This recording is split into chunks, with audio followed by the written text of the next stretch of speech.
What's up, everybody? Welcome back to Sammy's Place. I am Sammae. Today we're going to get into the second and final album from Angie Martinez, Animal House.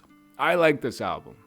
I didn't know that it was received so poorly by critiques, but yeah, it was given 1.5 stars, which I'm kind of surprised because If I Could Go was a huge hit, her biggest hit, and then you had what's that one? Take You Home, featuring Khalees. I remember that was everywhere. Shit. The video was really dope too, especially that fucking Khalees' lipstick. That's all I can really remember of it. But yeah, I'm probably going to get clowned for this because I didn't know who the fuck Angie Martinez was before this album.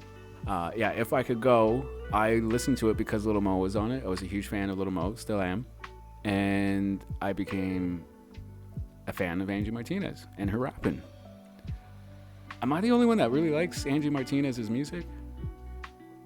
Seems so. So they said Martinez's day job is as a DJ at an NYC hip-hop station, and her second album is reason enough for her not to quit. Devoid of style and anything to say, Martinez merely recites her rhymes over flaccid beats, hoping to hook on to something. She falls into nearly all of hip-hop's traps. Thankfully, she keeps Animal House at a reasonable 45 minutes. Now that's kind of fucked. I really like this album. Lame-ass skits and featured turns by guest rap and B-listers. Now, I would hardly say that the people listed or featured on this album are B-listers. You got Missy Elliott, especially during that time.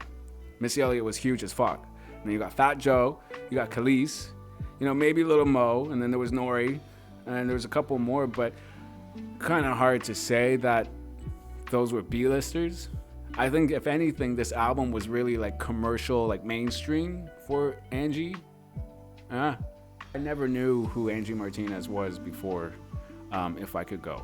And then obviously when If I Could Go came out, I discovered her first album, Up Close and Personal, I think it's called, back in 2001. And I had no idea that she was like a DJ or anything like that until later on, obviously. That's when I started really doing my homework and shit in hip hop and knowing who's who and what's what. And DJs are a huge part of hip hop, obviously. Radio personalities and stuff. But yeah, to think that this album was poorly received like that is kind of shocking. I was hoping for a third single, which was the one with Missy Elliott. Was it What's That Sound? That could have been another single. But yeah, after reading this, back then, I had no idea why she never rapped again.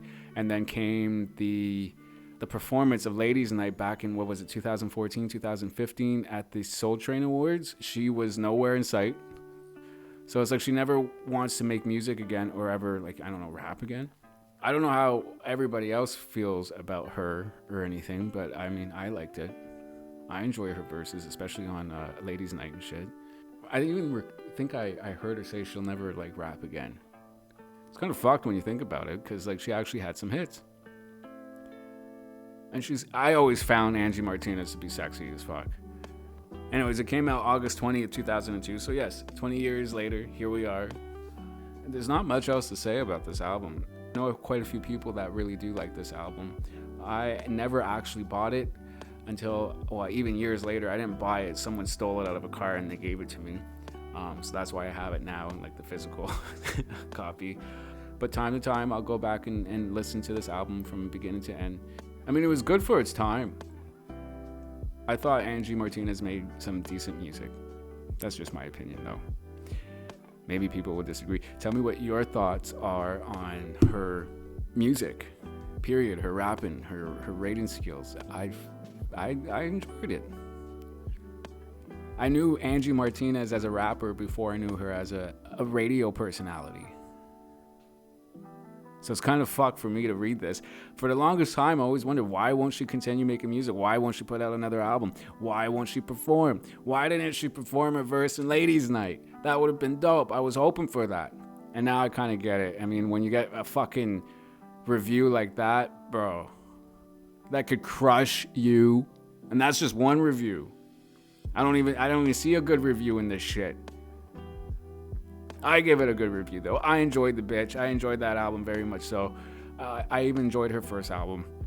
up close and personal. I prefer this one though, more so. If I Could Go, I actually just heard that recently, so that's why I kind of brought up, oh yeah, that album. I almost forgot about this album. Every now and then it comes to memory, and I have to go play it. But If I Can Go recently was just making its way around again, and I don't know, it just took me back to a special place, man. I remember when that song, such a fucking feel, like a summer feel, and what a way to just want to like get away. Everybody wants to get the fuck away and go on vacation and shit, and it's just one of those feel good like summer songs. And we don't have that much anymore. I don't even remember the last time I heard one. But 2002, 2003 was when R&B was really starting to cross over into like mainstream. I don't know beforehand, but I found 2002, 2003, R&B was really fucking taking over. Little Mo even had a hit in 2003 and shit. Anyways, we'll get to that when it comes to time. But, it kind of sucks after reading that. I'm kind of bummed out that she got such a shit review. I enjoyed it anyways. And that's all that fucking matters.